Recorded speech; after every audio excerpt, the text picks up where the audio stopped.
Štipová, tečovaná strela a dohrávka do pravého krídla. Počet tých technických chyb a zbytočných strát.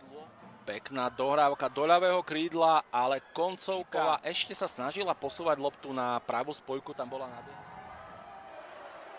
Tak teraz veľmi... Pískať sa nebude. Livia Štipová dnes už 2 sedmičky premenila.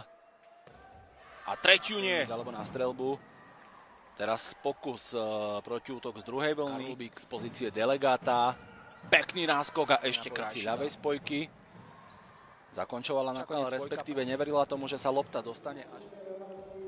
Streľba späť tam zakončovala Tereza Dybalová. Gól však nedala. Prvá sedmička v zápase, teda prvé dvojminútové vylúčenie. Myslím, že okamžite idú do protiútoku na svoje konto. Gólmanka domáceho družstva.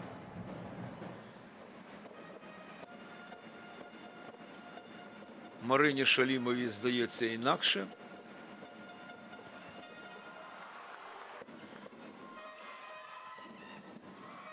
Зачарувала вона суперниця, а ми вкотре, я вже збився з рахунку, даруємо цією неточною передачею м'ячик суперницям. Ні, ще немає останніх 5 хвилин, тому почекаємо. Марина Шалімова, 20 років.